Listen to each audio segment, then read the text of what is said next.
I get leads all the time from the Hyrox website that are super qualified leads, just like we get people in all the time because we have the CrossFit name. And if we only have a couple people here because of that, it makes it well worth it. I thrive in an environment of accountability, in a group environment, a coaching environment where I could sit here and figure it out. It could take me 3 years, or I could just pay somebody to teach me and save myself 3 years.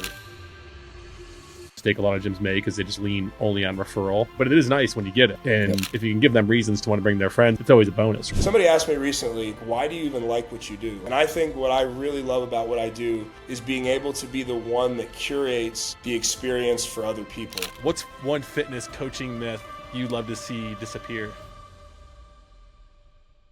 Welcome to the Barbell Business Podcast, brought to you by Big Little Gyms. This is a show where we deconstruct the tactics, strategies, and mindsets of successful gym owners and fitness entrepreneurs.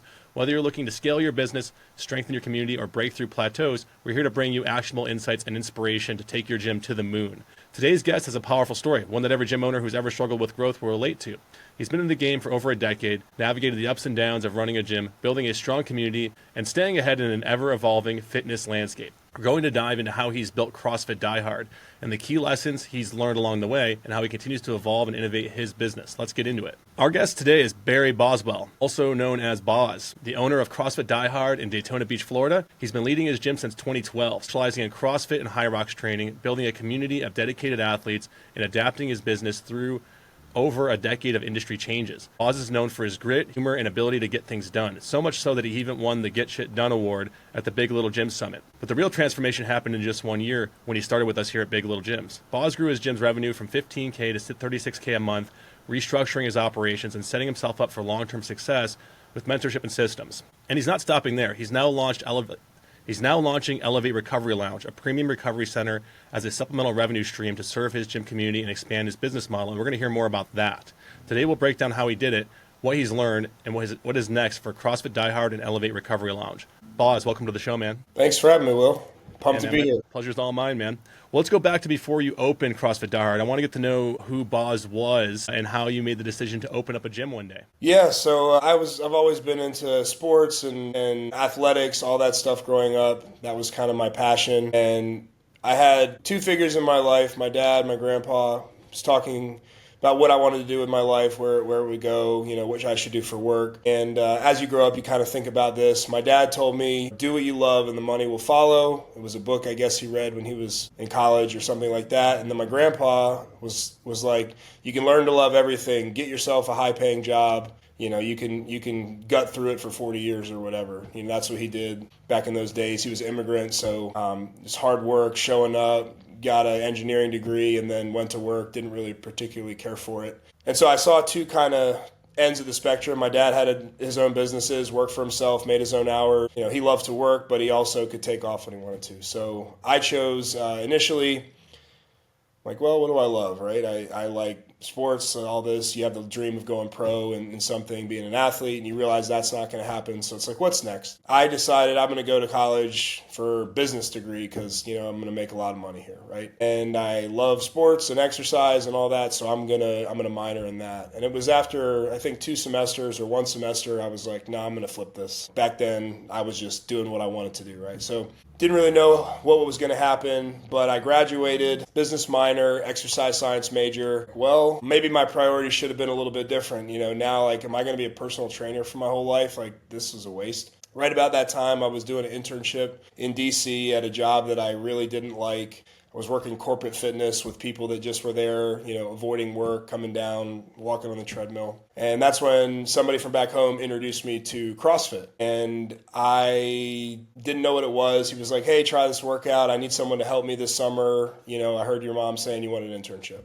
I'm like, well, I've got an internship, but I'll try it anyway. And they introduced me to the workout, Fran, and they tell you what it is. It's a short workout, right? So I was used to working out 2 hours a day, 6 days a week. I'm like, dude, okay, I'll do that as a warm-up. Well, as you can probably imagine, if you do CrossFit, I got absolutely wrecked. It took me over 10 minutes to do, and I was instantly hooked. I'm like, I don't know what it is, but this is going to be a part of it. This is the kind of fitness that I've been looking for. So I finished out my internship. I went home, helped him that summer start the gym up, kind of brought that community. It was the first taste of a fitness community that everyone talks about now in these community gyms. But this was back in, must have been 2010, something like that. It was very early on when there wasn't all these community gyms. And I'm like, this is the kind of thing that I want to do. And so, I bounced around. I finished school. I ended up thinking I was going to go do this in Tampa. It didn't work out in Tampa. Ended up coming to Daytona to work for another gym. Had some life stuff happen before that, but I actually was working in downtown Chicago, waiting tables at the Cheesecake Factory from 4 p.m. till midnight.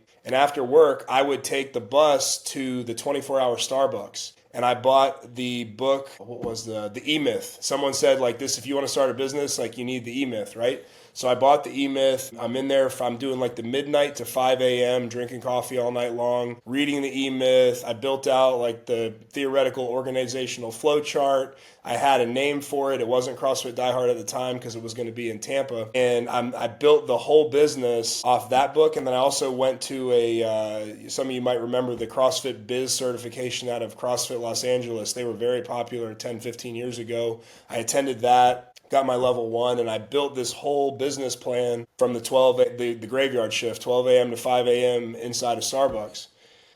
And in Chicago. Ended up going to Tampa, didn't work out there, got an opportunity to manage a gym in Daytona, and after a year, I ended up getting a couple investors to help me open my own, and that's how CrossFit Die Hard was born. But yeah, like I knew right away when I did CrossFit, like this is what I want to do. Started to help another community, that community vibe that didn't really exist, honestly, unless you were on a sports team or in the military back then. Like I want to create this for other people. And so that's when I kind of knew like this is how it evolved. And then in 2012, I got that opportunity. A month from now, March 5th in 2012 is when we opened. So we're coming up on 13 years. So that's kind of the short version of how I got started. That's some staying power, man, through the ups and downs. I know we've talked about this before, and you share with me what Die Hard means. So what does Die Hard mean, and how do you differentiate, and how do you take ownership over that name and how you lead your community? So the name actually came.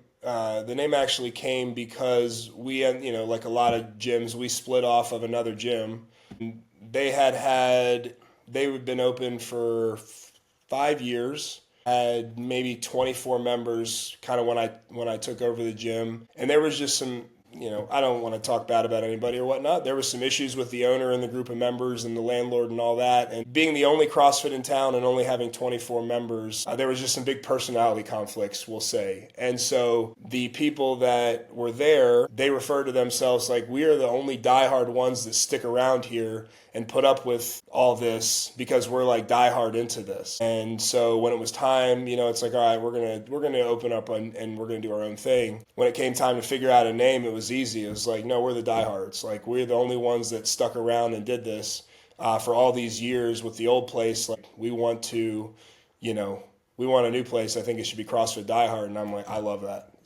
The CrossFit Die Hard name was born out of our founding members that stuck it out, and that when we broke off. So it kind of defines I think you even used it in the opener, the grit, the spirit, and all of that of the people that started it, which kind of shows because we still have members that have been with us for 13 years since before we switched over. Yeah, I've heard you say it before, where like, and you embrace that diehard spirit too, right? Like there's a lot of, in the CrossFit world, there's all different types of differentiators, and there's no wrong way to do it. Everybody's got their thing. But I've heard you say before, where like you try to stay pretty true to the roots of it, and you're not afraid to say like this is hard work and kind of take ownership over that, versus like the more like altruistic, softer approach, right? Yeah, so absolutely. So that was kind of where the name came from as it's translated now. I've always said to people and been very honest with them, like I want a gym that I want to work out in. Right?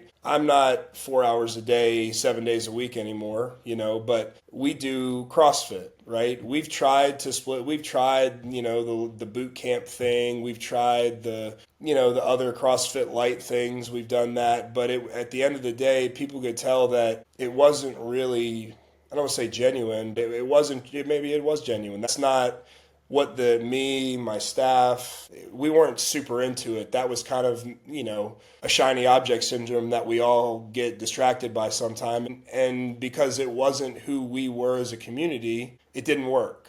Whereas when we embrace what we're doing with the CrossFit, and now we're a Hyrox affiliate as well, we do tell people, it is hard work. It's not easy. And we've probably lost some people from there. It's like, oh, CrossFit diehard. Like, I'm barely ready for CrossFit. I don't know if I'm ready for CrossFit diehard. Maybe you are, maybe you aren't. But at the end of the day, we have done that.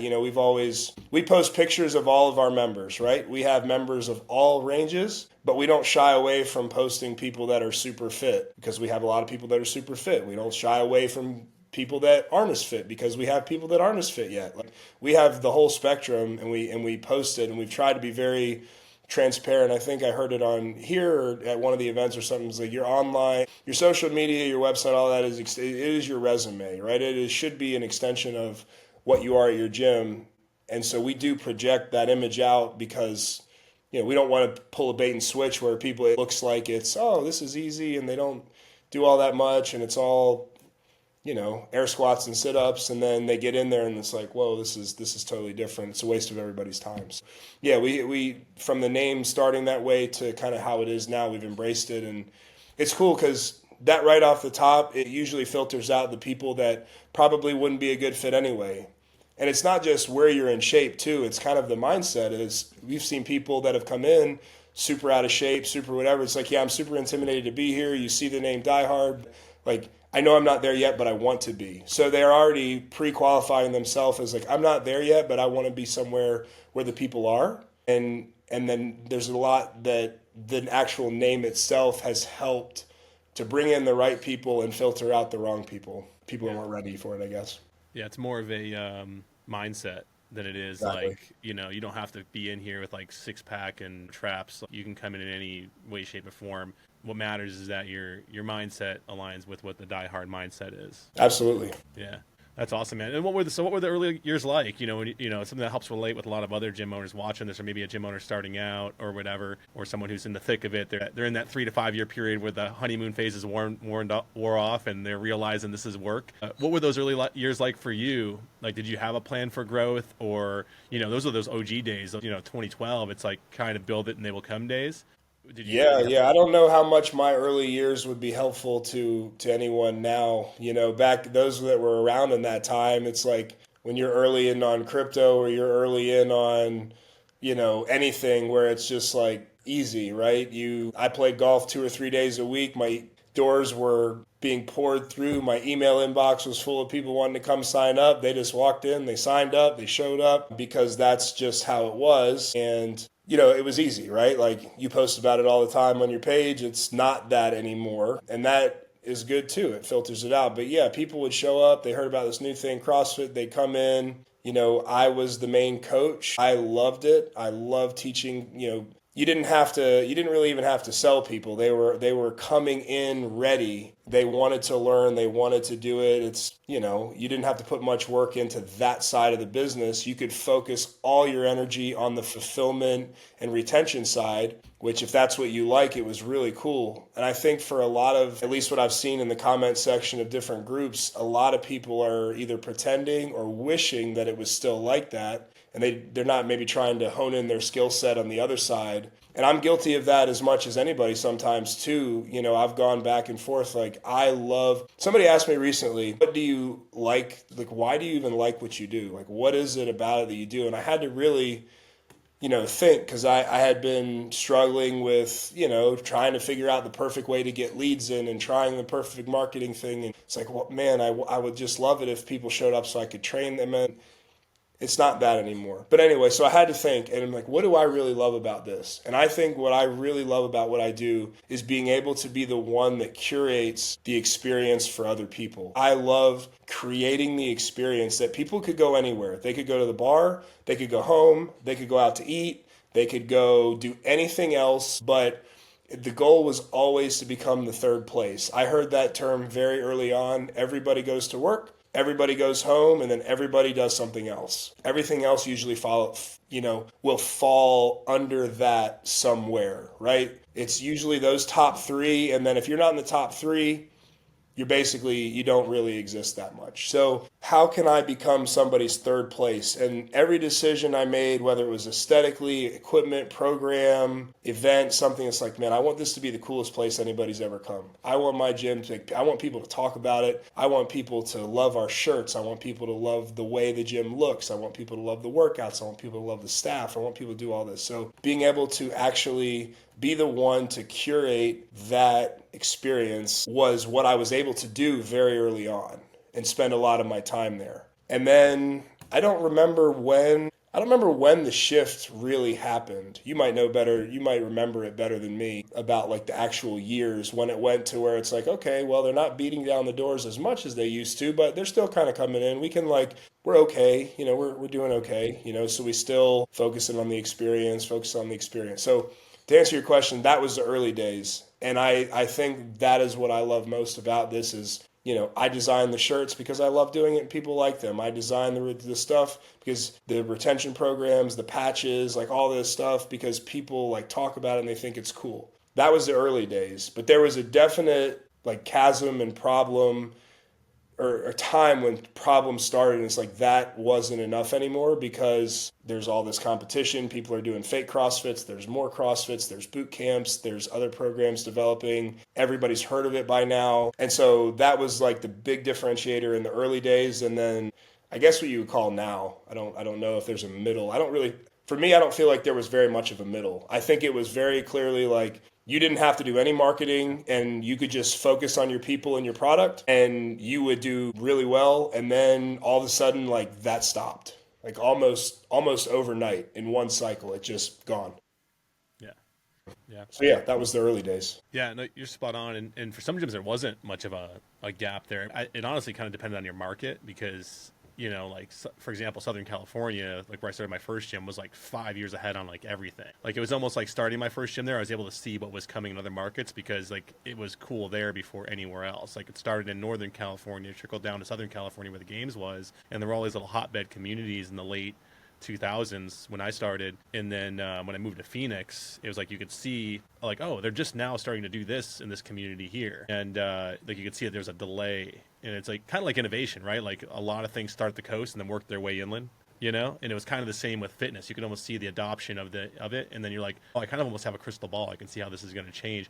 And for some gyms, it was almost maybe when the shutdowns happened, it was already tapering, and then that happened, and kind of so no one got to experience a middle ground. It was almost just oh, you get to stop and pause and figure out how you want to reinvent your business. I think it's around when me and you started working together. That's when a lot of gyms came to us. Was that was a hard stop for a lot of gyms. Was I know some things are changing, and I've been relying too much on the old way. It's time I probably invest in shifting over to being a business owner instead of just being a coach who's self-employed, right? So and that was my next question was at what point did you realize that coaching alone wasn't enough? That running a gym as that business owner is a whole different challenge. When did you kind of have that epiphany? So it's funny, the intro, well, let me back up. Someone said this to me this morning in an intro I did with them. They said, I know I can find all this stuff online, but I'm a classroom learner. I want a teacher. I know it's all there, but this is how I learn better. And I'm like, dude, me too. I thrive in an environment of accountability, in a group environment, a coaching environment where somebody, I could sit here and figure it out and it could take me 3 years. I could just pay somebody to teach me and save myself 3 years. And I had found a coaching program through a different company that I was working with a couple years before I found BLG. Actually, it was 2016. And they had a really, really good coaching coach, not a coaching program. And they did the same thing. They kind of had a website that did email. They promised texting for 4 years. It never happened, which is kind of how I ended up with BLG. But anyway, their first guy, he was an amazing coach. Right? Amazing business mentor and coach. And then you could tell on their end, they wanted to scale. So he's like, hey, I'm just letting you know, I'm going to be not doing one-on-one coaching anymore. I'm going to be taking over the program. We're going to bring in 4 new coaches. It's going to be, you'll get somebody else, but I'll still be here over this. They were trying to scale their business. And when they did that, there was not any, now that I know kind of a lot more than I did then, it's they didn't have systems. They didn't have SOPs. It was kind of every coach did whatever they wanted. It was, one call a month for for an hour and that's all you got. And even with that, when I had the coach that was really working, that was pretty good, the one that kind of ascended out of that role, it was exactly what I needed at the time. I'm like, oh, I really like this. And then when I got replaced, I tried multiple different coaches for a couple months at a time. It was like, man, it wasn't the same as it was when there. And this is a story affiliate owners recognize too, just replace business coach with fitness coach, right? As soon as you try and scale your business, you don't coach as much anymore. You have to have your team trained. And then they're like, oh, we miss you coaching, comes down to systems and actually training your coaches to do it right, to replicate yourself. But anyway, I'm like, you know what? Like, I'm going to go down to like my website only. Like, I'm not getting anything out of this coaching. And there was a void for probably 2 years where from 2018 till 2020 that I was looking, like I was searching for mentorship. I was searching for coaching. I did discovery calls with a couple different people, a couple different groups, and it just didn't feel right. Like, I felt like if I was in a room with this person, we probably wouldn't get along that much. Nothing that they were bad people or anything. It's just like I just didn't feel like we vibed at all. And so I ended up never signing up. I was paying an exorbitant amount of money for my website only from this company, just absolutely bent over. And I just didn't want to make the switch because I hadn't found the right person. Anyway, we've joked about this before. I had no clue what Big Little Gyms was. I don't know how I found you. I don't know what it was that I ended up booking a call, but it was during COVID. I'm in Florida and we didn't really participate that much, but we did for like a month where it's like, all right, I have all this time now. I need to get this website thing figured out because I'm paying like $800 or $900 a month for this website and they don't even text. Like everybody else has this now. We're just doing emails. And so somehow I got your link in your call and I went to a coffee shop to do the call and they're like, sorry, you can't sit inside. So I remember our discovery call. I'm like, hey, sorry, I got to go outside or something. I was sitting on a picnic bench at high noon. The sun is right here in my face. I'm like trying to see you and Alexis on the phone and you like, what do you got? Tell me about yourself. I'm like, dude, I need a website in 5 days. I'm not paying another $900. Can you do that? And you're like, I think we can do that. I think we can get you one up and running. We'll get you something. Don't worry. Come to find out, that's like week 9 in your week 12 program. And like, I'm supposed to set it up myself and whatnot. But you guys just knew, I don't know. I got a good vibe from it, and you got me a website, and then you're like, "Oh yeah, we do all this development stuff and mentorship, and you'll learn how to do all this." And that is like what I have been searching for 5 years, really. I kind of had it with the one coach for the year that I was with him, and then it went away, and I'm like, man, I really missed that. And then it was like, now I'm like, oh my gosh, like this is step by step. How to set this up. I can actually learn the why behind stuff, how to do these things that I've been like wanting to know how to do. And there's accountability here. They have coaching calls. Like I can jump on here and be a part of something bigger than myself, just like the people that come to my gym are. And that was like, it was exactly what I was searching for. And I'm glad it took so long because there's a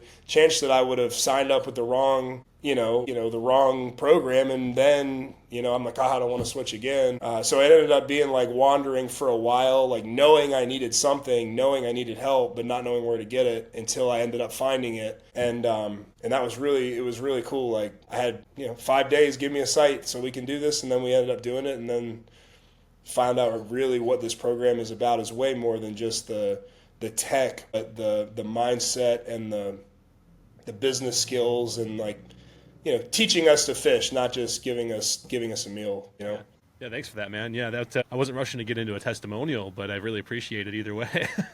Yeah, it's the truth. Yeah, thanks, man. And well, speaking of that, just as to continue that discussion going in regards to just actionable takeaways or things that were beneficial for you after you joined the program. Like, so your gym you were like 15, 16K, something like that when you joined us. And then I think it was not much more than a year's time. You would we're at like 30, I think maybe a peak of like 36 or 38 or something like that, right? Yeah. Yeah. So pretty solid turnaround for you. I know at the time there were several things that were, I think, game changers in there. I think obviously the way we do sites and things like that, we were really good at page conversion and turning traffic into leads. But what were some of the other things that like were really beneficial for you? And even some of the things you're doing now, because I know it's the things you did in year 1 with us were pretty like they were orders of magnitude and change, and then you've since done a bunch of incremental things to kind of keep growing and keep the wheels turning. So what were some of those things? So it's kind of like, I think I look at this as like the Karate Kid, right? Wax on, wax off. When am I going to learn karate, right? The program that you've put together is not a gym program, even though it is a gym program. You get to learn. You don't just give you a site and say, hey, message us what edits you want or whatnot. You actually show, hey, this is how you market. You put on like a whole marketing course, right? You don't have to do that. You could just take the money and do it for us, where it's like, oh, okay, I give them some money and then like leads show up. And it's like, if the person would take the information, they could go and start any other business they wanted. You can then see how, like, I like golf. Everybody likes something different. I like golf and I like musical instruments. And I can see how when I visit a golf website, then I get retargeted here, then I get the messages here, then I get the landing page here, then they're doing this. This is how they do follow-up. And it's because it's not like you've not done it for us, but you've showed us, hey, this is the top of the funnel. This is how you get traffic. This is how much traffic that you need in order to do it. If you know that you're not getting this much here, but you're converting, don't worry about your conversion processes right now. They're fine. Go work on this area. You need this many eyeballs. Like, you show in great detail on video, screen share, this is how you do it. So you can know why. Why is it important that I do these things? Well, if someone just told you, for me, I always want to know why. So it's like, oh, I can see why this is really important, and I can take this and use this and be more likely to do it now. So when I came in, there was a time where I had watched every video you had, every video that was in there. Since then you've started cranking out a lot more. I am not, admittedly, haven't seen every single thing that was in there now, but I've seen most of it, and I know I'm more self-sufficient. It's like, okay, this is how a business runs. I could take this and sell anything with it. I could take it and market anything with it, because you've actually I learned more from the BLG course than I did in any business class I got in college. More value out of it than I only minored in business, but like, I've learned more in this program than I have in going to university for it, because it's live information right here in front of you. What's working right now. This is how you market. This is how you sell. This is how you convert. This is how you follow up. And this is how you ascend. Which is, if you pay attention, every other thing in your life that you buy does this to you. So you've learned how the world works, not just how to get a couple people into your gym. And I know a lot of people, I hear you say, like, I can tell what you guys have been doing. You came in here, you had a shitty website, it sucked. We got you a website, and now you're getting 5 members a month out of it just by that, and you're super excited, but you've done nothing else. Like, if I had one thing to say, it's don't get comfortable just because you got a little bump in leads from a website. Go in and structure yourself like a real business. That was the other thing. You do it so incrementally over time, you don't remember what it was like before you made those changes. But the gyms that are shutting down now are the ones that are not running like businesses. They're running like hobbies. So it's like, hey, this is why your price is too low. It's not that you think it's too low. It's here's a spreadsheet that all you have to do is put in your numbers that we made for you. This is your bills. This is your payroll. This is inflation, whatever. And it's like, if you only charge this, you're never going to make any money, and you're always going to be working.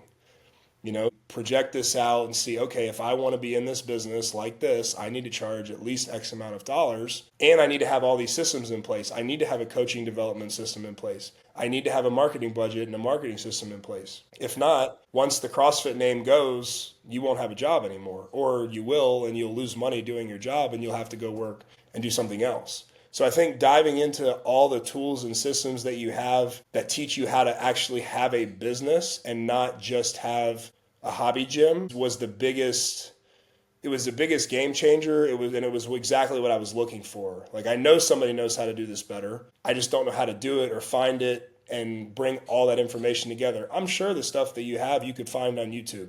If you knew what to search, if you knew how to search for it, if you knew how to tweak it for your gym, if you wanted to spend 1,000 hours piecing it all together and hoping that you get it all right. But again, do you want to waste 3 years, or do you want to just have it right there for you in a classroom setting where you can learn and know and move forward? So for me, biggest game changer was learning how to run a real business and having someone that was there to set it up. And I think no small part of it is the coaching calls, and or now that they've split the tech calls too, because it's like, you could try it, but what if you mess something up? It might take you weeks to figure out what you messed up. Whereas if you have the helpful eyes on there, it's like, oh, this is what it is. I can fix it in 20 seconds. It's like, oh man, you saved me 2 weeks. Thank you. So yeah, the coaching and the follow up with it were probably the most important things for me getting started, and even now. Yeah. Well, it's kind of like pros hire pros, right? So like the golf analogy, like Tiger Woods has a swing coach, always has. Even when he was at the top of his game, that's when he was hiring the best swing coaches in the world, right? Like I think, I don't know if you know who he is. I grew up playing golf too, so I know some of these guys. Butch Harmon was like one of the best golf coaches ever. That was like Tiger's swing coach, like when he was at the top of his game. Now if Tiger and Butch were to play a round of golf together, Tiger would destroy him, right? He'd destroy him by like probably 20 strokes. It wouldn't even be a competition, right? But Butch Harmon can see what Tiger can't because, you know, you can't watch yourself in the third person, right? And there's also a holistic approach to things, especially in business and in like the game of golf, or really any competitive endeavor, or like going after anything successful. There's a holistic approach of seeing the bigger picture of why we do things, which, you know, thank you for that. Like that is the why we do things the way we do it, is because so many businesses, small business owners and self-employed people take this binary approach of like, oh, I got to go do marketing. I've heard I got to do marketing. And so they look it up like, oh, I should do advertising. I'm going to go hire an ads agency who has like one very binary approach to taking on marketing. And then, but it doesn't really fit holistically within the whole business or the bigger picture, or like maybe the seasonality of this particular industry or niche. And because there's no understanding of that, it's like you're just kind of firing darts at the wall and hoping some stick, versus like a very like holistic approach that kind of someone that knows the model, that's done it, and can also see your swing from 10 feet away and say, hey, you know, whatever the analogy is there with the golf swing, but more or less like gyms are seasonal businesses. There's certain times of the year where we should lean in super heavy. And one mistake, for example, that gym owners really, and I think will apply to you too, and I'd love to get your take on this, but a lot of gym owners will put their energy into growth and marketing when the tide is kind of going out, right? It's like the season has slowed down, the tide is going out, I better work on this marketing thing. It's like, well, that's actually the time of the year when the market is least amped in your general area about like checking out gyms. You should have probably focused on that 2 or 3 months ago when the tide was coming in, right? So for you, you're in a beach town. You're in Daytona Beach. Daytona Beach, instantly you think of like Daytona 500. Right? Big race. Everybody knows it. Even if you're not a NASCAR fan, you know what the Daytona 500 is. It's like the Super Bowl, right? And I know that there's that and a few other events. And then, you know, because you are kind of a tourist town, I know it's a big city and it's got a lot of people that live there now, but there's always some ebb and flow that's kind of irregular for your business, or not regular for a normal gym. And we do work with a lot of gym owners and have following with a lot of gym owners that are in similar towns, where I think it could be valuable to hear from you, like how do you approach growth through the seasons and manage that ebb and flow, right? Yeah, I think I spent a lot of years stressing and fighting it. Like you said, like, all right, it's November, it's slowing down. I'm going to spend $1,000, $2,000 on marketing right now. It's like, well, they're not looking. They're going to start in January. You know, I've had a lot of meetings end of the year. It's like, yeah, this is great, but I'm doing this. You know, call me back in January, or I'm just coming to check out right now. We got all this stuff going. So I definitely fought with that for a long time. And the last couple of years, kind of being a part of here, it's not something that you hold back. Like, this is what you tell everybody on the calls and at the time of year and help us plan for. It's like, don't just accept what comes to you in January, February, or in August, September. Push on the gas and make it hurt. Pack your classes out. Have your OG members be a little bit upset because there's more people in there, because guess what? In a month or two, it's going to be gone, right? And you have to know, like, not much in life is linear. And yeah, it'd be great if we could count on it being just a steady line of growth this whole year long. But that's like, you know, what is insanity? Doing the same thing over and over again, and then, you know, expecting a different result, it's going to make you insane. So if you just expect it to be slow in the beginning of summer and the beginning of, or the end of the year, if you do have a good time, good. But if not, like, you know what, this is expected. That's why, you know, we're putting money away, saving money, not spending all our money. We have a budget because we've planned for this, and we have money to get us through this time, and we know. You know, we'll talk about the recovery lounge later, but I spent the last part of the year, beginning of the year, getting this ready. There was no way I would have had time and bandwidth myself to launch this thing if I'd have started right now. I got people popping up all the time. I still do a lot of the sales at my gym. I like doing sales. I like to be the one that people meet at first, and it's like, all right, well, I was supposed to go, set this up or do this, and it's like, well, this is more important now, like this person that wants to come in and do an intro, so it's going to have to get put back. And that's starting to happen right now because we're into January and February. The good news is I should be open next week, and that should be ready to go and all done. But had I tried to start this thing in January, February, it would have been really, really hard to do. So my plan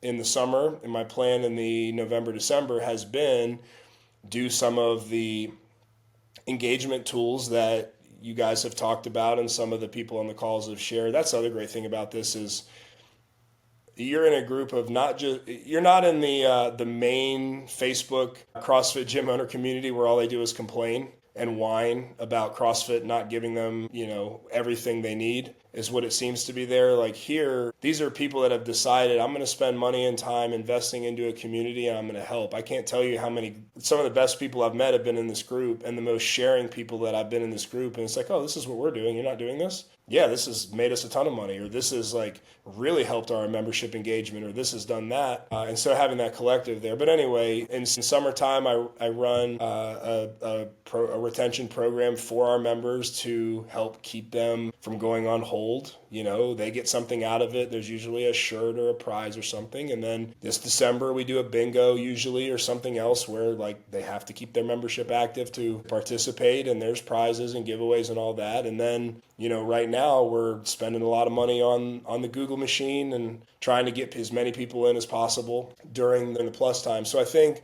the realization of, hey, this is going to happen every year. At this time, you can be mad about it and stress about it and lose sleep about it, but that's on you. After the first time and after somebody's told you, that's on you, because without a shadow of a doubt, it's going to happen. And if it's for some reason you get lucky because you had 10 relocating CrossFitters to your area that time, good on you. That's icing on the cake, but you can't plan on that. So just planning for it, understanding that it will happen, and then being okay with it too. A lot of the biggest producers I know, they work in sprints. So they'll work 24/7 for a month, 2 weeks, 2 months, and then they'll take a couple weeks off where they really don't do much and then recharge their batteries. So even at the highest level, it's not linear. It's go hard, go hard, go hard, pull back, enjoy, spend some time in silence, rest and relax, figure out what the next thing is, iterate on it, take a look at what's happened. How did this new wave of 30 members do for your gym? Do you need some new equipment? Are they staying? Or is like, oh no, I'm glad I didn't buy $2,000, the stuff that they were saying we needed because of 1 week's worth of workouts. Kind of just sitting back, pulling in, zooming out, observing, and the year gives you that time to do it. If you were busy all year long, you wouldn't ever have time to do that, which it's good that you have that time built into the year if you decide to take it, right? And that's what we're talking about. Like, no, don't go hammer all your marketing in the super off season and then just be mad and beat your head into a wall. No, use that time to evaluate your product, evaluate your processes, so that come January, you're ready to go hard into it and you can do it all over. Yeah. Now, you mentioned you like to do sales. And yesterday was the sales pro group call that we do monthly. And it's my favorite call because it like every time there's, every month we have 20, 30 new gym owners that join BLG, and they're on that call and they're hearing from the first time some of the stuff that you've been hearing for years. And we had one gym owner yesterday, Sonia, who's like, she's owned a gym for 13 years and her mind was like blown. Like she's still, after 13 years, like it's, hey, come on in, do a free class. And then here's the menu. Which one do you want? And it's whatever, $125, $150 a month or whatever. And, she had shared that because, like, she was listening to, a dozen gym owners on the call sharing, how they're using the Gym Offer Codex and the sales process, the Notes with Intro sales process, and how they're selling essentially the same thing for like a $300, $400, $500 front end offer. And then the recurring ongoing memberships are much higher price points than what she's selling. And then talking to her, you can tell she's brilliant. You can tell she's great at what she does. Product is probably no less, maybe even better than some of the people that have better sales skills. So for you, putting yourself in the sales role, being that it's the highest revenue turning hour you can spend in your business, I guess speak to that a little bit and how that's been a game changer for you. Because I know it was similar for you when you started, right? I think you were doing more of the old school, come on in, do a class, or maybe you weren't, I don't know, but tell us what the journey was like on evolving that sales process and pricing and all that stuff. I was doing a consultative sales process prior to BLG, kind of, but maybe I had found it through my previous coach or whatnot. But it was like not as good, right? Like again, I had put together somewhere I learned to ask the 5 whys, right? And it's like, okay, so we'll put that in there. We'll figure out why they want to come in, and then if they don't want, if you think they're just to lay down, just kind of take them in and present, hey, which one do you want? It was very all over the place, even though there was a little bit of structure to it. But the no sweat intro process, it's okay. Again, there was no pre-closing objections like is in the BLG. No, I'm trying to think what else. Again, I don't even remember what I had. I was doing a little bit of selling. You're just like, no, you need a slide deck. You put it in front of them. You talk about the problems. You do problem, agitate, solve. I learned that here where it was like, all right, pull it out of them. What's holding you back? Why are you not where you want to be? What would stop you if you fail? Do it like this every time. And then even if you think they're a lay down, ask these 5 pre-closing questions. These are the 5 reasons that people are going to tell you no after you've had this great conversation with them. Oh, but you handle these and you do it first. It goes back again to the why. I think that video is like an hour long, or maybe it used to be. And it's like, we go through the whole thing. It's like, this is why we do this. This is why we do that. This is why you do this. This is why you do that. And I didn't always do the consultative selling. That came from bidding in systems and having coaches that were able to do it. And having that was really helped me to train somebody else to do it too. Me kind of like I think I had like an Apple note of like, ask these questions and then, tell them about CrossFit is. I think I was still talking about like what CrossFit was before I watched the no sweat intro. It's like, dude, they're here because they heard CrossFit works. They're not here to find out like what the workout is like. People know at this point, like they're here because they think the workout's going to work. You don't need to tell them about thrusters and kipping pull-ups and, assault bike. Like that's only going to distract from the issue. And I think the no sweat intro process of getting down to the nitty gritty and the dirty and pulling back the layers of like why, what is your current situation, poking the bear with the, why are you, why do you not have energy? Why do you not feel attractive? Why are all these things that you pull back? And then you get to the pre-close. All right, is there someone that you have to talk to? Are you in charge of your financial decisions? You teach how to deal with all responses to that question. You mentioned, the sales call. It's like, oh, well, I have to talk to my husband. It's like, oh, okay. Instead of saying, oh, okay, well, I guess let me know. No, it's like, well, what if he says no? Oh, well, I'll do it anyway. Oh, perfect. Or it's like, well, I can have you have the table. Like, you want to call? I'll let you can call. Like, you teach like how to go through this. This is sales training, right? That most people haven't got. But definitely going through that also gives something that we have a team Slack channel. And so when whoever's doing the intro gets in there and peels the onion back to all the problems, now you know why they're really here. So, you might think they're here to get ripped, but then really it's like they have a trip they're going on with their kid and their kid's really athletic and they can't hike the thing their kid wants to do. So it's like, come on, Cindy, let's get a 6-pack here. Let's go. It's like that doesn't speak to them. Like that's going to miss. Whereas like, hey, great job showing up today. That's one step closer to that hike you want to go on. Or that's one step. And that shows that you keep that loop with them open and you can show that you're paying attention. You can also share that with your coaches. We do in our private Slack channel. Any nuggets we get during the intro, it's like, hey, this person wants to get healthy because they just went through a divorce or they just want to, they have this event coming up they want to do. I had one lady who ballooned up and, she was a horseback rider for 20 years of her life and then she can't get on a horse anymore. And like, it's like, I will get back on a horse before I die. So it's not, you can help motivate so much better when you actually know what's going on in here. And that's what the process is. And there's been times where I've had a great conversation. And I'm like, you know what, they're going to sign up. I'm just going to skip that page. Back in the early days. It doesn't happen now, but like I'm going to skip that page. All right, you ready? It's like, no, you know what? I'm going to go talk to my husband. And I'm like, fuck. Yeah. Like, that's one of the questions that's on there. I thought you were like, for sure. No, let's wait, back up. Let me go back. So, or it's like, oh, no, I have to do this. And it's like, dude, it was on the sheet. All you had to do was go through the sheet. Like, it works if you do it. Yeah. Yeah.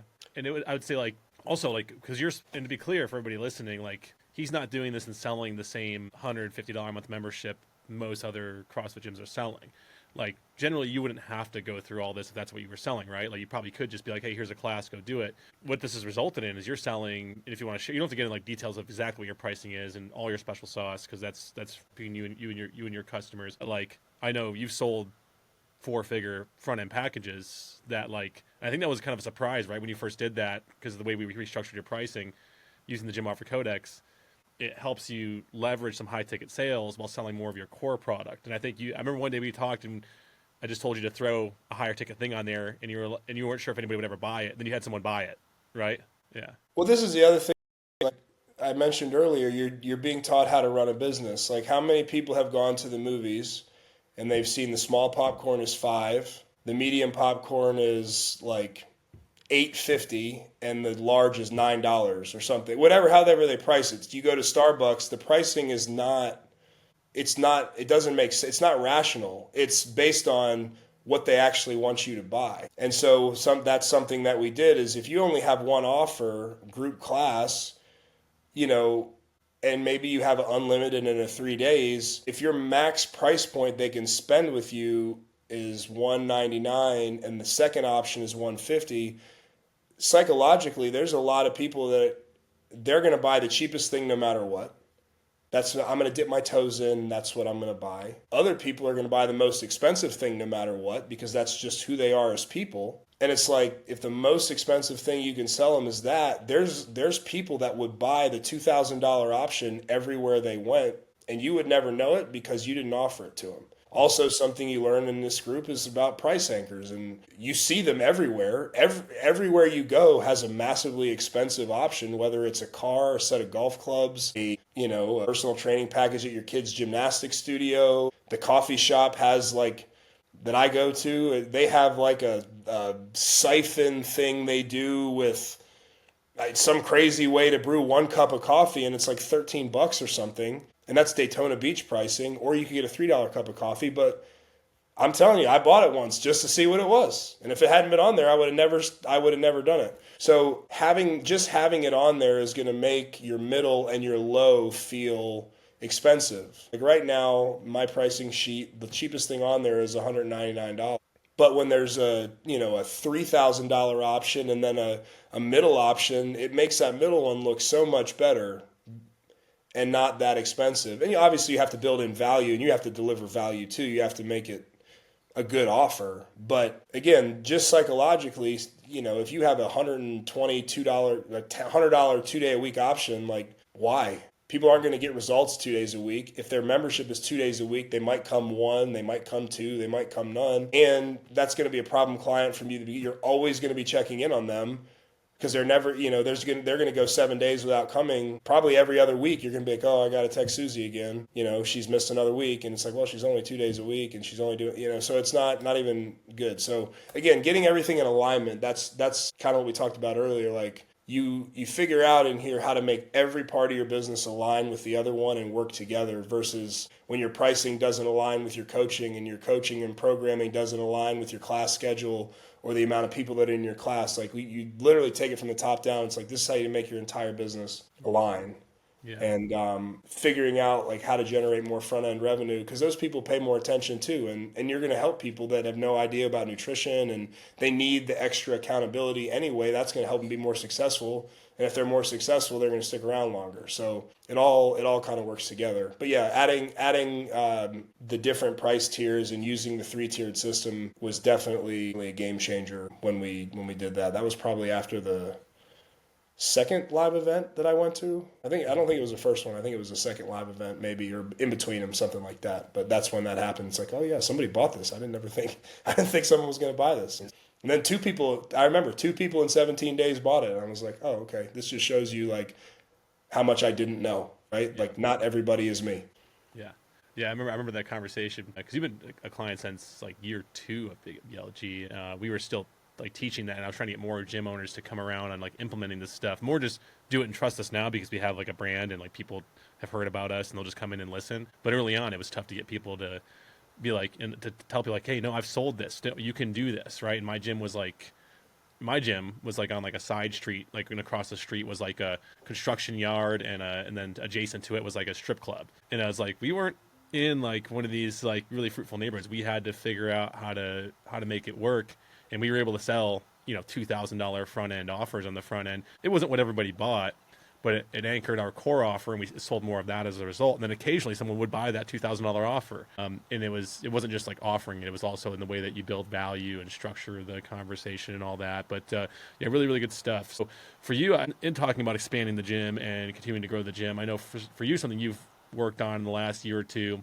is, and you've been working on it over the winter, you're getting ready to open the Elevate Recovery Lounge, which is essentially like a value add for your members. It sounds like it's branded separately from Die Hard, but it is something I'm guessing your members get access to as an upsell. And also I'm guessing another front end as well that you can bring people in through the other direction, right? They come into the Recovery Lounge and maybe join the gym because maybe they were referred there by a chiro or something like that. Can you speak a little bit about what your reasoning in your plan for Elevate Recovery Lounge is? Yeah, so even going back to Die Hard, and I mentioned like I built a gym that I want to be a part of. I built a gym I want to work out at in class. Me and all my coaches, we take classes, so we believe in what we're doing. It's for us. Selfishly, like I didn't build a ladies only 30-minute gym as a business plan. This was a passion project, and that's why it started. And then the idea was to find the other people that believe in that diehard mentality. So the lounge, really, I've wanted these things personally for quite some time.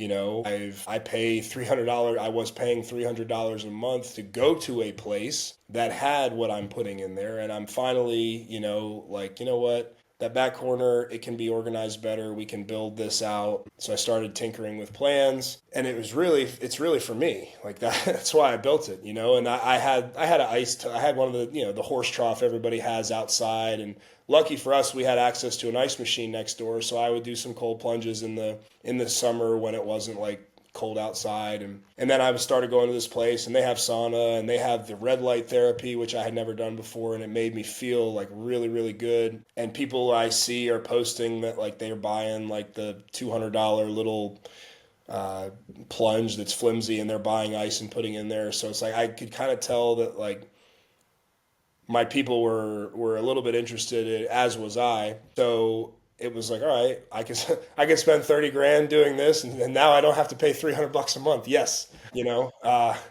but build a little bit of a business out of it. So selfishly, it's built for me. I kind of put it in the back corner. I got my gym is, I've thought about moving for a long time, but like my space is good. My rent is good. Just sometimes it's pretty tight, right? So now we built up on top of it. Now I have storage on top of it. So that actually, some members were like concerned that it would take space away. It's actually added space because where it is was basically unusable, so much stuff in there. So all these things were for me, right? But now I know other people need it. So the next evolution of this will be the most frequent conversation. Man, I'm sore. This has been nagging. Oh, this is, I want to, all these conversations. It's like, well, what are you doing for recovery? Oh, I'm not doing anything for recovery.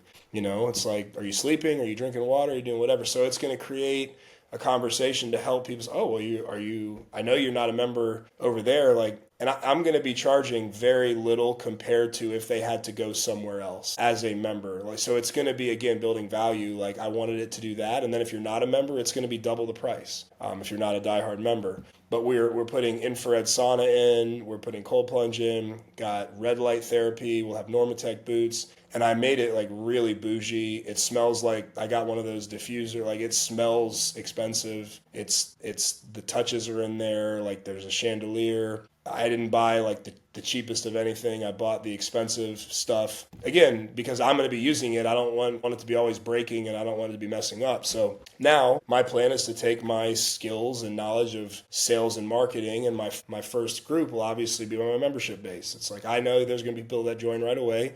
Then it's like I need to help them know why they would go over there. And a lot of this stuff, it's going to be the anti-aging. I know how much my members spend other places on anti-aging and recovery, and it's going to be a fraction of what they would spend elsewhere. So it's going to be learning how to sell this to them, not because I want to sell it to them, but because it's going to be probably like the missing piece for them is like, hey, you can feel way better. You can help prevent wrinkles. You can make your skin feel better, boost your collagen. There's cardio benefits to the sauna. It's going to help you detox. All of these things that are what you're telling me is wrong in your life right now. Like pair this with exercise and you'll be all set. So selfishly for me, it's going to be a value add for my coaches. It's going to be a value add for my members. My hope is also, there's a lot of not so great gyms in the area. There's some good ones too, but like there's some, that I think like if someone was on the fence about joining a gym, it's like, oh, well, maybe they don't even use it. Maybe they don't even get it. But it's like, oh, this one, if I ever wanted to, this one has it right next door. So I think it'll help, obviously it'll boost my average client value. I do think it will be a differentiator in the market because there's no one here that has anything like this in their gym, CrossFit wise. And then if you wanted to go to a separate place, the ones I looked at when I was doing my research are triple the price of what I'll be charging my members. And they'll get unlimited access to it. So I think it'll be really, really good for them. It'll help enrich their lives. And again, why is my gym so cool? We talked about it in the beginning. Like, I want them to be like, dude, Die Hard's so cool, man. They just put in this thing here in this chandelier that smells good and it like looks good and it's cool. It's way better than any gym I ever been to as well. Also, you mentioned transient Daytona 500 drop-ins. I plan to also have it as a, right now on the drop-in page, there's like drop in plus t-shirt at a session in the recovery room at a much higher single session cost, that I think based on knowing like the people we get in, normally if you're dropping in as a CrossFitter, you're probably pretty committed, right? Like you're not just like, oh, I'll just skip, I'll skip this week and come back. Like I feel like, I don't have anything to prove this, but I feel like the people that drop in are also the people that might be like, oh, that's cool. Like I'm here on vacation with my wife and the in-laws have the kids. Like, yeah, let's go do this for an hour instead of going right back home. So I think it'll be, we'll be able to boost our drop-in revenue as well, which is a lot because of our area. Yeah. Yeah. It's all about giving people reasons to be back inside your gym. When we had ours, that was always our goals with both of our gyms was like any reason we can give people to be back in here, because ultimately it leads to more retention, more activity in the gym, some, more people wanting to bring their friends in, which like our business wasn't centered around like referral, which is a mistake a lot of gyms make because they just lean only on referral. But it is nice when you get it, and if you can give them reasons to want to bring their friends in, of course, like it's always a bonus, right? Another thing you've kind of shifted over to as well, I know personally you're doing a lot more Hyrox type competitions and have kind of embraced that in your gym and aren't just identifying as a CrossFit gym anymore, but also Hyrox as well. Can you speak a little bit to that and like, what your thoughts are on that, and also maybe where you think, functional fitness is headed? Because clearly that's like I wouldn't say Hyrox is a full on, it's an iteration, it's a derivative essentially of like what CrossFit is, but with a little bit different focus, and it is new and exciting and something new for the first time in a while in the functional fitness space. So what's some of your thoughts there? I think I have different thoughts on this than a lot of people do, and I don't understand it because I think it's sitting right there plain as day out in front of you. The memes and like the butting of the heads between CrossFit and Hyrox that I see reminds me a lot of like the way CrossFitters are talking about Hyroxers is how bodybuilders and regular gym goers used to like make fun and talk about CrossFitters. And it's like, Hyrox is CrossFit. Hyrox, it's a race. It's not a training methodology. On our calls with their company, with their reps, tell me the difference. It's compromised running. We do workouts with squat cleans, wall balls, pull-ups, anything inside, and then you go run, you're compromised running. You're not fresh. Hyrox is a race. Similar to like a Spartan or a Deca, those have all been around for a long time. I don't understand what the big, like the butt head, to me it feels like it feels like Hyrox and CrossFit Games could sponsor, and one of the events at the CrossFit Games could be a Hyrox race. They've done things like it. They've done, endurance events. Hyrox is an event. The training methodology, the templates they send you look a whole lot like how I program CrossFit from a strength and conditioning background. Even with the running, we program extra running in our gym. What the best thing about the Hyrox is for me is you said a couple of them. One, it's new. So something I do in my gym on the calendar regular is change. I've got like, it's weird. I probably have members that are 6 months or under, or like 4 or 5 years or older. It's that middle gap that I don't have as many. Some due to attrition, but like people move here all the time, right? And then, we're working really hard to help our people get past that first like month or two, but it's like we're changing the floors. We're painting a little higher. Now there's not a stripe around the wall while it goes up. It smells like paint. We added a wood wall over here. Getting some different equipment over here. It's not even about the what. It's just about that for somebody that goes to the same place 5 days a week for 1, 2, 3 years. Okay, that's fine. But if you don't change it up, they're going to start looking somewhere else. And so I had noticed that I had been seeing the things about Hyrox, but one of my coaches, Louisa, had a great idea this summer. She's like in tune with like the younger kids, and she's like, yeah, this hybrid training thing and this like run club stuff is super popular. What if we did a run club this summer? I'm like, that'd be awesome. Do you want to head it up? She said, yeah, I'll do it. Awesome. We got so much interest in it, and then people were bringing their friends to it. And we did it for a month in the summer, and then we'll like, all right, we'll revisit it. And I was like, that was all I needed. I had been looking into Hyrox. People are interested in running and lifting right now because that's what apparently hybrid is. And then I'm like, dude, we run and we lift at CrossFit. How is this any different? I don't get it. Maybe I think it's all like what I think it is. You've said this before. People don't want to be their parents. So like they're taking the training that works and they're rebranding it as something else, even though it's basically the same thing, just because maybe they want to have a different label on it. I don't know. I don't see the big difference in it, but that's neither here nor there. What is, though, is back in the day, it's like, why would I pay my CrossFit affiliation? Well, because before they raised the price, if I had one person sign up or be a member for the price of the affiliation, it paid for itself. You have an advertising call where it's like, okay, your marketing budget for Facebook ads needs to be $1,000 a month or $500 a month, or you need to be doing at least $30 a day in this stuff. And it's like when you start thinking, I spend a couple $100 a month just boosting awareness videos. The big driver for signing up for Hyrox is their affiliation fee is $130. I get leads all the time from the Hyrox website that are super qualified leads, just like we get people in all the time because we have the CrossFit name. And if we only have a couple people here because of that, it makes it well worth it. It's like, okay, I could spend $130, and if I get 2 clients a month from it, you say this too, like, where can I take and double my money in a month? If you can find it, I will give you all of it, and I'll mortgage the house, and you can have every bit of money that I have if I knew I could double it every month. Because right now I'm fishing.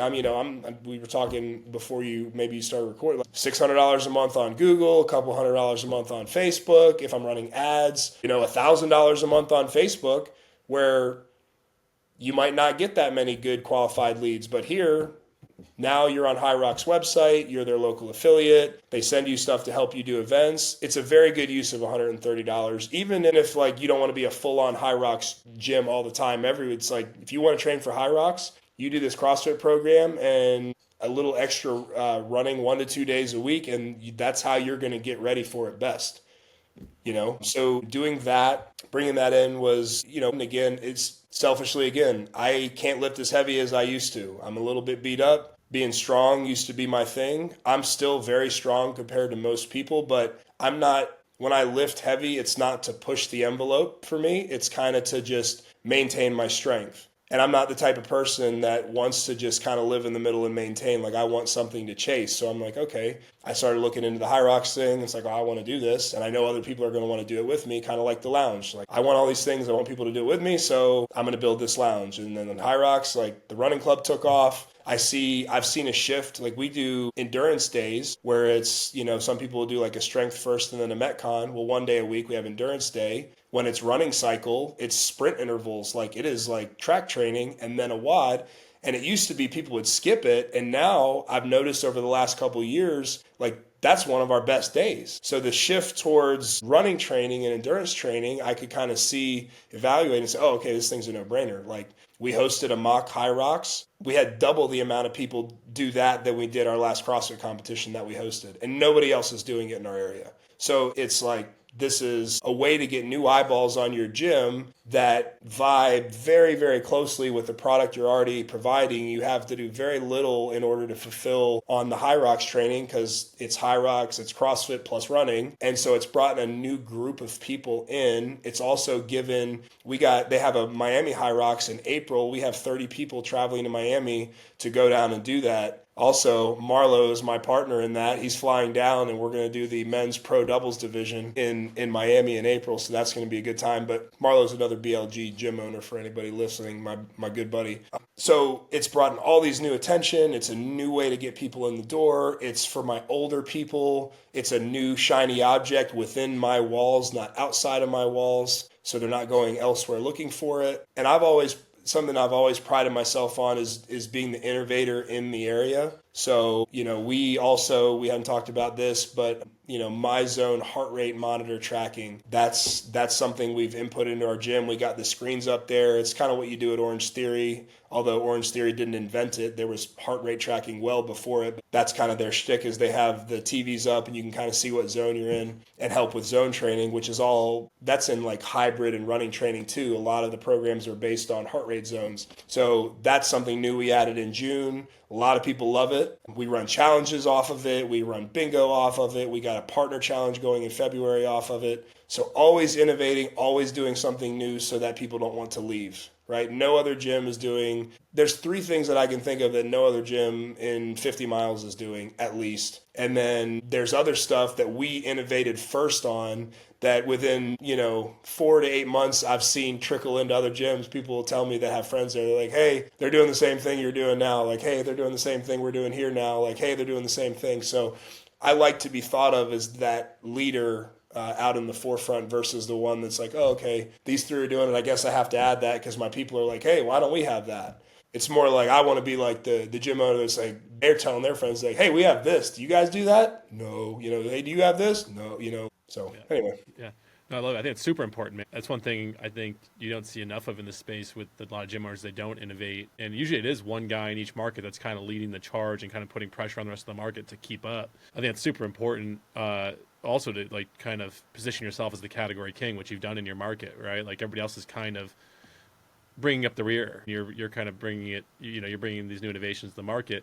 And yeah, it's while that might sound like a big sales pitch for Hyrox, I don't think that that's what it is. It is something that obviously you like. And I will say, this is just to be funny for a second, but like, I just think all the short guys are mad about Hyrox because you're 6'2", right? I'm 6'2". Like all the gym owners who are like 5'11" plus are finally like, hey, something that we're better at. Yep. Because it's like dominated CrossFit for so long, all the tall guys just playing catch up. Not anymore. Not anymore. Now we get to be the good ones because it's like there's definitely a bias towards with all that endurance stuff seems to be better for longer athletes, and I just seems like it's not all that, but like once you remove doing high reps of heavy ass barbells, which no matter how strong you are as a tall guy, you just got to go further. We just got to go further across way more reps. You take that out, and now it's like, okay, cool, something that we can excel at, right? Get on a rower, let's go, So I'm like, okay, whereas the average CrossFit Games champion just keeps getting shorter and stockier. It's like you look at these guys, and they're like, and it's impressive. They're impressive athletes, not taking anything away, but like they're like beefcakes.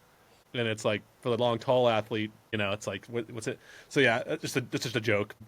I'm sure Matt Frazier will come along and cook everybody, and he's like 5'6" or something like that. So, but yeah, it's all about innovations. Last thing I want to ask you about in regards to just like gym owner stuff, like something you've done really, really well, and I know you've led from the front and you've shared a lot.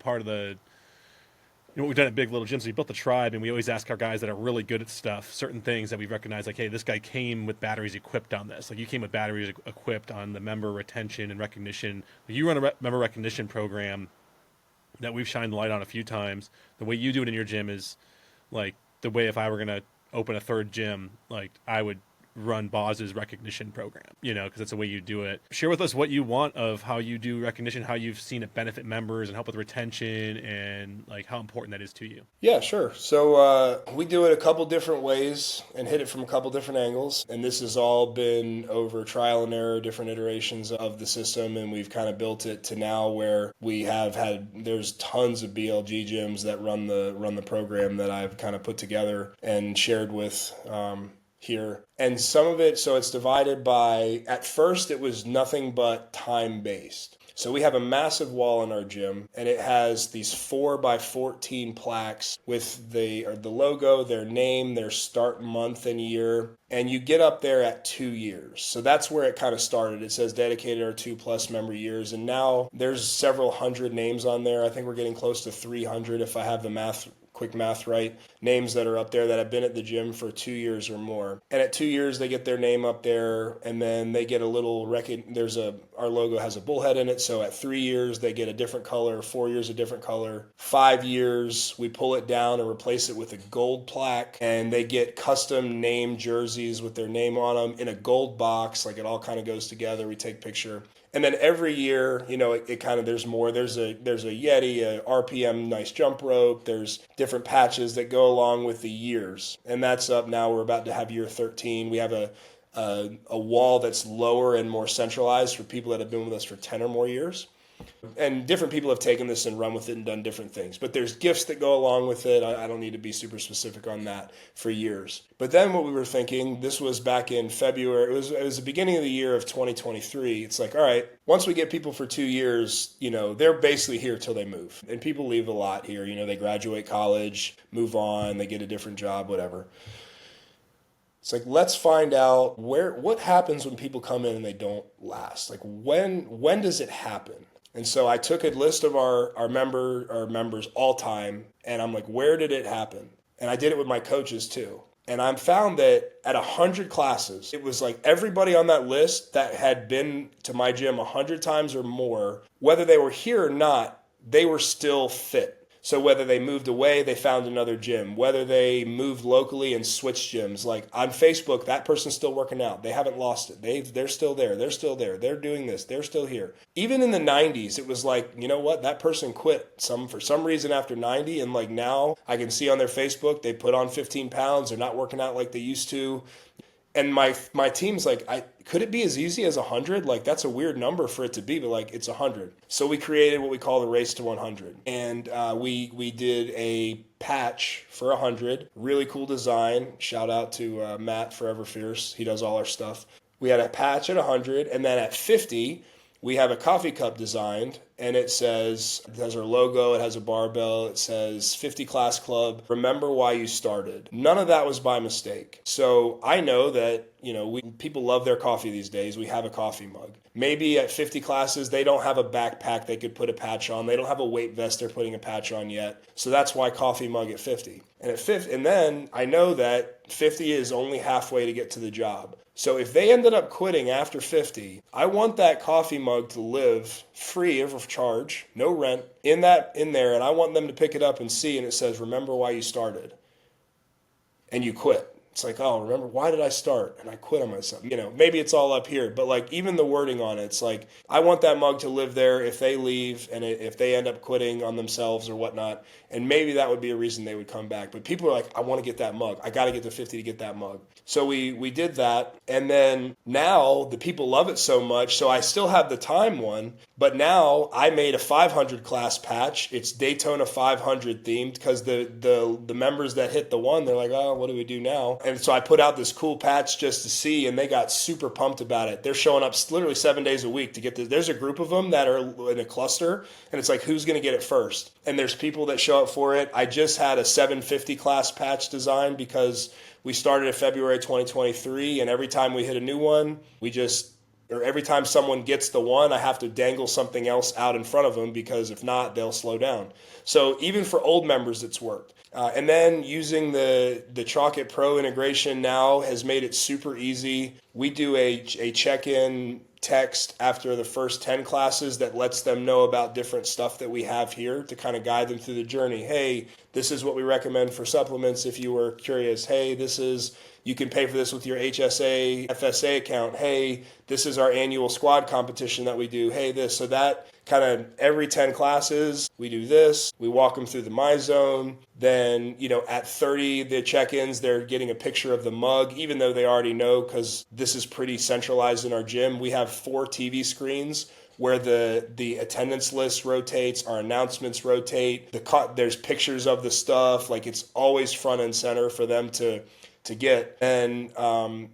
30 points them to 50, 50 points them to 100 points them to the next milestone. Chocolate Pro has made it super easy. I wasn't able to do that effectively when I was with Zen Planner at all. So we have the whole thing built out, and the main reason for the Race to 100 is to get that client 100 classes. And for most people, that's going to be about the first year. So they're going to get something within 6 months, 4, 5, 6 months of joining the gym, 8, 9, 10 months of joining the gym. Then it's like, oh, okay, now I see I'm going to get my name up on that wall. I've had people tell me I could have gone home for the next 3 months while I'm waiting for this to happen, but I'm going to stay here because I know that it's going to get my name on the wall. More times than they're on their next, they're like, listen, I could leave here in 2 months or two now, but like I know I'm coming up on my 5 year in 2 months and I want those shirts. Like I have to have those shirts. So like they stay. And it's paid for itself over and over and over and over and over again. And it's not just about it's being paid for. It's like, it's something that's fucking cool, man. Like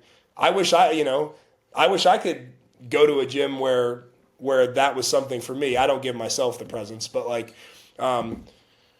yeah, I just want it to be cool. So the whole reason is to get from 0 to 100. That's to get people to be a lifer, whether it's with me or when they move or something else.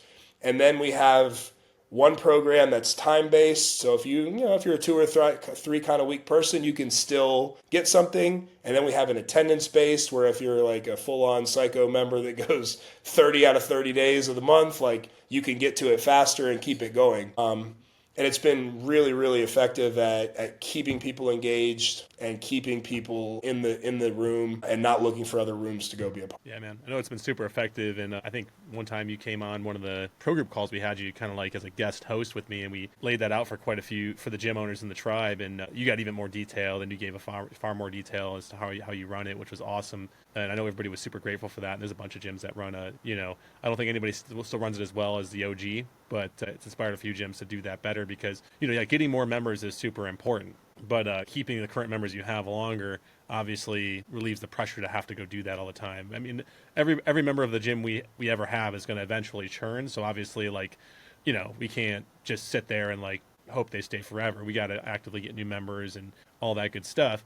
But certainly extending the amount of time they're members, or like you said, making it a difficult decision to take the I always used to think about it like this in regards to members is I want them to choose between us and some other really important thing in life and be like, no, the gym is important. I wanted the people to go as far as do I really want to take this job in Chicago or do I want to stay here? Well, it's my tribe and community and friends are there, and to lose that, maybe I'll just keep my job in Phoenix, Arizona, making $10K less a year. I don't know how often that happened because people probably didn't share it with us, but I knew it was happening at our gym because we had people get married at our gym, that met and got married from our gym. I'm sure you've had those experiences too. And it's if you can elevate your reasons for doing things to be on that level, not this tertiary thing they do in their life that is just an afterthought, but it being, like you said earlier, you put it so well. And I think that was something we had a discussion about in one of our calls way back, that people pretty much have room for 3 things, right? They have to go to work every day. There's 8 hours a day for that. They have their family every day, which is going to always be whatever, home, whatever home looks like, home or family or whatever. They're going to put 2, 3, 4 hours a day towards that. There's automatically 6 to 9 hours of sleep they have to get. So that leaves 1 or 2 hours a day they have to do a third thing, right? Or a fourth thing if you include sleep, because they will have to do that. It's what's that thing?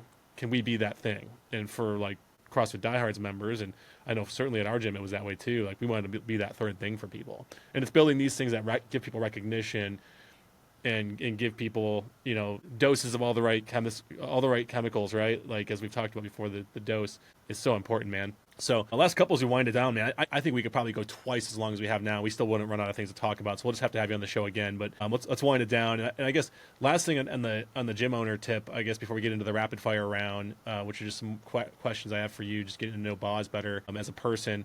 But obviously you've continued to innovate with the Hyrox, and I meant to ask this question when we were still talking about Hyrox, but where do you see fitness going? I'm you're not afraid to innovate, and if something new were to come along that is a derivative of what you're currently doing that would only make things better, I'm sure you'd be all about it. And I'm sure you already have an idea of what you like and where you could see it going. Where do you see fitness going? I think it's kind of heading there a little bit with the hybrid facilities. If I was building a gym from scratch right now, it would be there would be machines. I would have a machine. I mean, I have a cable crossover machine at my gym, but it would be a bigger section of kind of commonly used gyms, machines you might find at like a really classy hotel gym, like, not like a cheap, like at a Ritz or like at a, Vegas hotel. They have that section, that room, with the all-in-ones where we've had, people are getting the peptides, people are doing like the Botox, they're doing the IV drips, they have the stuff that I've got, going in now, the sauna, the lounge type feel. I think there was, back in the NFT days, and the, post-COVID right away, I think people swung really hard to all virtual, all digital, and realized like this is really depressing and really lonely.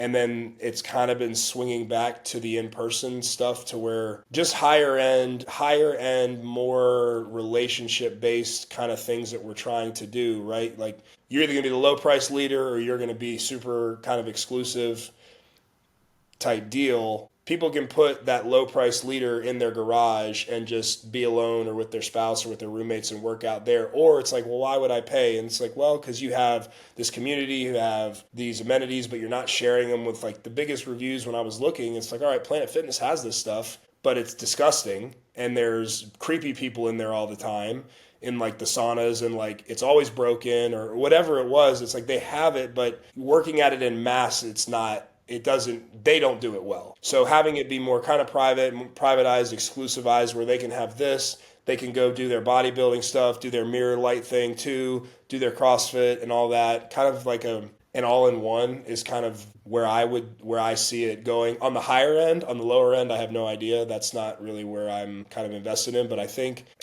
that really is where it is. I know some people like the virtual kind of stuff. I think that's a like total subset market group of people that would get their fitness from like a VR type deal versus what we do here. But I do see in the bigger cities, you mentioned that earlier, where you kind of had the crystal ball. I've often said that myself as well, because Daytona Beach is not a big place. It's not a innovative place, but Orlando is about 50 minutes away. I've even used the word crystal ball. I can see the future in my crystal ball in Orlando. It's like, all right, these F45s are popping up, Orange Theories. Okay, now they've slowly made their way over here. You can see, the different recovery centers they have over there slowly make their way over here. So, and they do have places like this. I think there is room for the in-person, the higher end, all-in-one facility, but it's not LA Fitness. Like that still has like big Globo gym vibes, whereas you can still have smaller community vibes just with all of those things contained in it as well. So you're not lost. You still get that recognition, status, community bonding experience, when previously it's only been for like just a massive zoo that you're going to get lost in, if that makes sense. It does. Having traveled a lot in the last couple of years and been all over the world, my favorite kind of gym to go to now, and I still love a good old school CrossFit gym, but I've just done it for a long, long time. So it's like, it's not, if I'm going to travel, I want to try something new and different. I want to see what's being innovated out there. And also like the fitness world evolves, right? Like there's going to be people that take the best of all these things and combine them. And the gyms I've enjoyed the most going to are kind of exactly what you described. Almost like, Equinox is a good example of like this boutique, but they're still kind of big box. Like Lifetime now has their new like concept with like, they built one around the corner from my house. Like they're almost like Equinox type gyms, super, super high end, but they're still Globo gyms and they lack the community component. And the gyms that I've noticed there's like still very early in this innovation, and they seem to only exist in a few big cities, but there's some gyms popping up where it's independents, mom and pops building them, and it's like they've combined exactly what you described, this kind of high-end boutique, but smaller footprint, usually less than 10,000 square feet, but with enough equipment to make it work and balance. But they've managed to ingrain the community component that CrossFit gyms do so well. We're like, and I dropped into one up in, we go up to Coeur d'Alene, Idaho in the summers, and there's a gym up there called Fuel. Now they're a little bit lower price. They definitely are more lean towards, not as boutique, but they all their machines match. They have all the hammer strength machines that I feel like if you go back to like high school days before we all opened CrossFit gyms, like the hammer strength machines were like where it was at. They've got all of them matching, great condition, well taken care of. The ones that get busy, they have multiple of them, so it works. They've got a great, and then but you go in there, I go in there for the summer and I'm like, oh, it's going to be a global gym. No one's going to talk to me. Within like 10 minutes, someone says hi. Some guy asked me if I want a spot. It's very clear that they've slivered in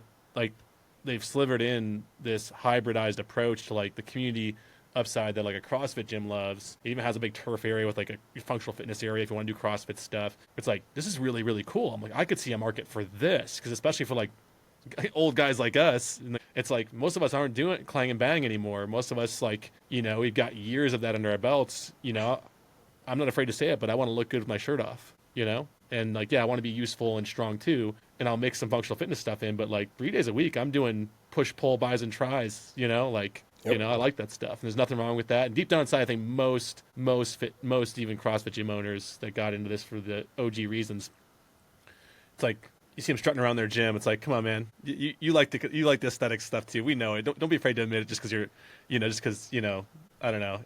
I know it goes against the doctrine, because the early OG day CrossFit people, it was like you said, the bodybuilding crowd was like throwing stones at CrossFit. So we in exchange threw it back, and we're like, we're not about that aesthetic stuff. We're about functionality.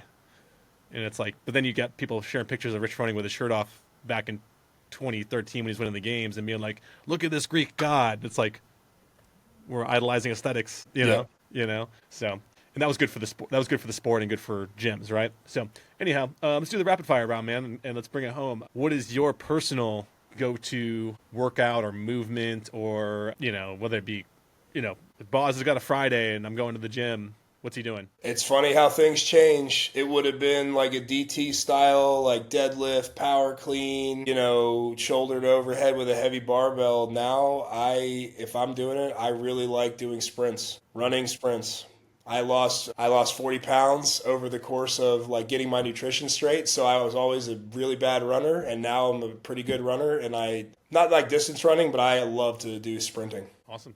Cool. So you'd sprint. You'd be like, okay, we're doing shuttle runs and sprints and whatnot. 200-meter repeats, 300-meter repeats, 400s, anything. Love it. It's a different answer. I've been hearing more box owners say, like, you know, yeah, like I described earlier, buys and tries, push, pull, you know, some functionality, but more like almost functional bodybuilding style stuff. So that's cool. Actually, I dig sprints too, and I'd like to get back into doing more plyometrics. It's funny you say that, because I told you kind of about our programming. There's an endurance day, which it happens to be today. So we did running sprints. We have them peppered in with like air bike, so it's a bike run combo. And there's a WOD afterward, but it's a bodybuilding WOD. So like right now, today's Wednesday. Wednesdays are my favorite day. It's running or biking or rowing sprints. And then afterwards, like today was a climb the ladder by fours, curls on the right arm, curls on the left arm, flies, and rear delt flies. So it was like 4 of each of those, 8, 12, 6. And that's what our Wednesday is. It's like endurance sprints. And then so it might be tricep extensions. It might be dips. It's like bodybuilding. So it literally is the running and the bodybuilding right now is kind of where like my favorite day of the week. I think people like that stuff, man. Like the functional bodybuilding, like that movement. I think like a lot of people like that type of training because it is still functional and, you know, and all that good stuff. But then it also like, it feels good, man. I think I love walking out of the gym a little bit swole. Like it's a good feeling. I think most people do too. Even our clients, like they don't know what that feeling is, but I like this. This is kind of cool. You know, the wife gave me a compliment on my shoulders today. Win, right? Like that'll keep them coming back. What's one fitness coaching myth you'd love to see disappear? Coaching myth that I would like to see disappear. This isn't necessarily a coaching myth, but the thing that people come in with all the time that bothers me, it's like, oh, I eat vegetarian, I eat healthy. I'm like, or I'm a vegan, I'm healthy, or I do this, I'm healthy. Like, there's so much bad nutrition information, especially about meat, like people demonizing meat and protein in general. It's like, I can't stand it. It's not scientific. It's not right. And I wish it would go away forever.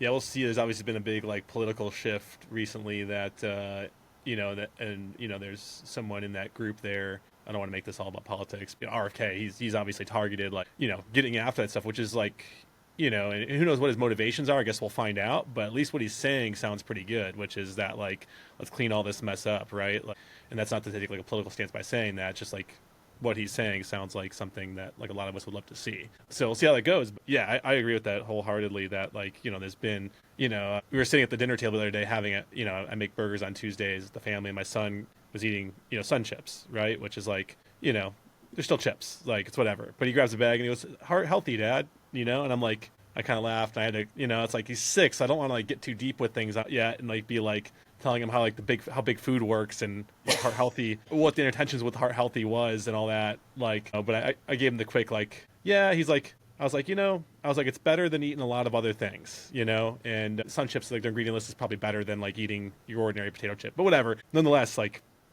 we definitely need to clean that stuff up, 100%. So what's one book or resource every, I would say gym owner should check out, but if not gym owner, business owner, or just person in general, a book that you're like, hey, everybody should read this book? I really did like the E-Myth. That was really helpful for me, learning about how to break up from being the owner versus the operator versus the manager, and realize that like, hey, I don't own a business, I own a job. Like if I do it this way, like this going to teach me how. So I think that's a really good one. The Expert Secrets was a great book about storytelling. That one was really good. I enjoyed. And then, there's two. Yeah, that's great. I love Expert Secrets. That's one of the ones that like no one ever talks about because it kind of comes from like the marketing world. And like Russell Brunson wrote that book for anybody who's but it kind of like the book's really kind of teaching you how to do like video sales letter and webinar, because that's kind of like the mechanism he uses, but he's teaching like principles of like sales that really apply to like anything, like storytelling and building value and all that good stuff. And a lot of people won't give him credit because there's also a lot of greasy people that came out of this space, but like a lot of really successful people, self included. I got a lot of mentorship out in those circles as well by subscribing to a lot of that doctrine, but I still go back and reread that book, which is awesome. Super, super cool, man. And learning how to teach and tell stories is like most people you like to interact with or listen, like a lot of them speak in stories, or like, I mean, the Bible, Jesus, like he's well known to be like the best storyteller there ever was, and he usually spoke in stories that can relate to people. So, if you speak to someone who's into golf, you speak in golf. If you speak to someone who's into gymnastics, speak into gymnastics. Like learning how to like find out what someone likes and be smart enough to be able to tell your story in that language is an invaluable skill in sales, relationship building, everything. So learning how to like present a story but in a different language is one of the most valuable skills you can learn, not just for business but for life. So anyway. Yeah, it trickles down into, and not to reduce it down to like one single set of skills, but like copywriting is a big part of that, right? Like learning how to assemble words to where like they can be influential and persuasive in like a really productive way for people, because you can't just say to people, like everybody does it, right? Like someone's got a really strong opinion and you just try to shove it on someone. Not the best way to influence someone, because the first thing someone's going to do is take all their bias and like create a wall, right? Like, whereas like if you can go back in time, unpack a little bit of an origin story, the things you went through, I mean, literally like this podcast, the outline we go through on this podcast is written with that kind of hero's journey. We start with your origin story, and then we go to like, what was it like? And then we go to like, what did you do to overcome that? And it's like, that's not unique to what we do here at Big Little Gyms. That's like a prescription for like any business owner, or not even business owner, like the average person trying to get the really, really good job. If you just go up to someone and say, here's my degrees, give me the job, they're going to be like, you know how many people have that degree? If you could tell a little bit of the story, you could break down some walls, you can break some beliefs, you can get people to buy into you, you're going to get that job. Or at least you're going to be at the top of the discussion, because people are going to say, man, there's something about that guy. And it's the same with a business owner. It's the same with relationships and friends. It's the same with dating and, managing the relationships we have every day in our lives with our significant others. It's like, if you want to persuade your wife to do something, the wrong way to do it is to tell her she's wrong and you're right. But if you can relate with her and get down get down or get up on whatever level she's on, and say, you know what, babe, I totally understand why you might think that, and I totally understand with, and unpack all that, like not to get into life lessons of how to have a successful relationship, but it's all part of the same thing. I guess is the point that you were making, that I'm also backing up 100% and learning how to do that, tell stories. Well, this is awesome, man. I guess last question I have that I didn't get a chance to ask earlier when you were giving us some credit here at Big Little Gyms. What would you tell a gym owner who is stuck or is trying to figure out what to do next, or even if they're not, even if they're just looking to grow their business and take it to the next level, or looking for some guidance, mentorship systems, and they're considering working with Big Little Gyms? What would you tell them? Do it yesterday. Awesome. Yesterday was the best time. Today's the best time now. You'll get everything you need and more. There is no better value for what is provided to you. You could spend 6 months researching every program, doing every call, thinking about it, and then you've lost 6 months and you might pick the wrong one. Just sign up, get to it, get to work, and you'll see your business growth and personal growth as a result of it. Or you can just waste another year and try and find whatever you think the perfect program is. But yesterday. Awesome. Thank you for that, brother. Yep. Well, Boz, your journey is proof that that grit, hard work, strong values, combined with the right systems, mentorship, community, that a gym owner can thrive. You know, your ability to adapt, innovate, lead, take action is what has been key to your success, man. It's a standout differentiator in you as a person. And I know gym owners listening will want to. They're gonna get a ton of value out of this. They're gonna, this is a great podcast. And like I said, me and you, whenever we hang out, we go along. We've had many cigars together, and I'm sure there'll be many, many more. And I know we could talk for a couple more hours, and we'll definitely have you back on in a year to share the progress of how it's going and your further lessons learned. But for our listeners that leave this show and want to maybe learn more about you, or like spy on what you're doing at CrossFit Diehard, or just be your friend on the internet, how would they do that? The gym Instagram is CrossFit Diehard, at CrossFit Diehard. And then I don't do a ton with my personal. I do have a personal like CrossFit one. It's CrossFit_Diehard_dad that I do on. But yeah, mainly on the CrossFit Diehard, we're either collaborating with the Elevate has a separate one, but we're always collabing on there. And pretty much everything is on Diehard. Sweet. Awesome, man. And if you guys watching are ever in the Daytona Beach area, say you're going to the Daytona 500 or the Rolex 24 or any of the events going on in that part of the country, be sure to drop in and see what Boz has got going on. He's got a lot of good things happening over there, and just being in his space and being in his presence, I'm sure will be beneficial to anybody. And if you're a gym owner looking to take it to the next level like Boz has, get more members, more revenue, more freedom, keep members longer, then go to biglittlegyms.com and book a discovery call today. Don't stay stuck, take action, get the right support, and scale your gym the right way. Join us next time for another inspiring guest who's making waves in the fitness industry. We're bringing on more gym owners who have cracked the code on growth, retention, and building unstoppable gym businesses. You won't want to miss it.